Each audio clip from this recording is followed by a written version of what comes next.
Hello everybody, welcome back to my channel. My name is Stephanie Bree and today I'm tackling the topic of disco music. And the question is, did disco actually die? So, if you're not familiar with my musical taste, which I've already done videos on, I like dance music. And disco is a form of dance music. Now, there's a story that you're going to hear about how disco was king of the radios in the 1970s.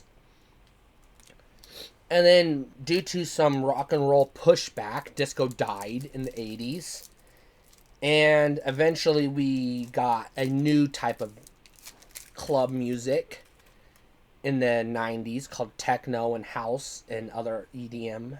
And that's the story you're going to hear. That story is not 100% accurate.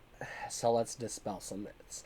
I cannot play musical clips on this channel because YouTube will give me a copyright strike and my channel will get deleted and I can't risk that.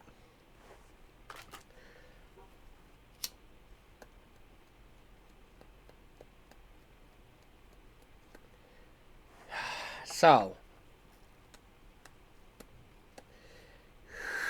this isn't a history channel. This is just a discussion. It's a vlog. That's all it is. What really happened is not too different from the urban legend, but what really happened is a little bit more nuanced. So in the late 70s, disco was losing its popularity. That much is accurate. People were over it for the most part. But homosexuals and trans people, bisexual, queer people, rainbow people, myself included, I would, if I had been alive back then, still wanted music to dance to because we love to dance. And, straight people like to dance too, especially women. Cisgendered straight women love to dance. So there was this pushback, this whole, disco sucks movement. What happened, though, what really happened was disco was expensive to produce. Record companies weren't getting the return on their investment by producing disco records anymore. Because it wasn't that the craze died down, it was just it came down, it hit the stratosphere, and then it came back down to normal levels, normal radio level, normal, top 40 levels. So it was like, instead of disco records selling 30 million units, they were only selling 12 million units, which is still a lot, but not enough for the amount of money they invested in producing a disco record. Disco was produced using a full band.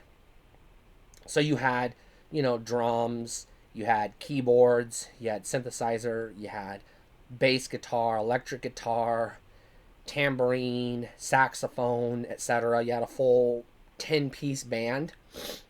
But on top of that, it was layered with orchestral music. So violins and violas and, cellos and the like. So from a record studio perspective, disco was very expensive to produce, and the live shows were very expensive to put on. So in the late 70s, starting in the 60s, but really coming into its own in the 70s, you had this underground movement, mostly starting in New York City and its surrounding boroughs, called hip hop. Later we would call it rap music, but originally it was hip hop, and that's the term I use because I grew up in hip hop culture. I lived in a small town where I was the only white kid in my town, so I was immersed in hip hop culture because everybody was into hip hop culture in the 90s, especially non white people, because it is music for non white people, people of color. So what happened was, you were DJs, as they were known, disc jockeys, were taking disco records, actual disco records, and what they were doing is, traditionally you had a two turntable setup, turntables being record players, one on the left, one on the right, a mixer in the middle. What you would do at a party is you would let record one play the song that you're in the middle of, everybody's dancing, having a good time, and then you would cue up record two. And then, as record one was ending, you would take the crossfader and hit play on record one or two and slide it over, and you'd play record two. That's what you used to do at house parties. Now, I was a literal, actual professional DJ for a while, so I used to DJ at clubs and parties and school dances and weddings and the like. I got paid to be a DJ, so I know what I'm talking about. I had my own record studio for a while. So when it comes to music, that was what was happening. But in the ghettos in New York, what was happening is black people were changing up the formula. So they invented this new type of music called hip hop. So the way hip hop worked is they would take just the break. In the middle of a song, you have what's known as the break, the dance part, where the singing stops and you just get to listen to the band jam for a minute. And what they would do is they would take two identical records, the same song, and they would loop them. So you would have the song, the break playing on record A, and then when the break was getting ready to end, you would flip over to record 2, slide the slider over, and then finish playing the break on record, repeating the break on record 2, and you just go back and forth. Later on, they would add record scratches to the mix and, electronic drum machines and things like this. But this simplified the production of dance music. Because now all you need to do is to produce a track is just have an existing track and a microphone. Easy peasy, cheesy, simple, inexpensive. Your most expensive cost is clearing the royalties to use that sample, which is not as expensive as hiring a whole fucking orchestra to come in and play a song for 3 minutes or 12 minutes like a lot of disco tracks were. Because, you're paying by the hour, so you're paying by the minute. And, those orchestra people aren't cheap because they're doing something most band members can't do. So they're high in demand.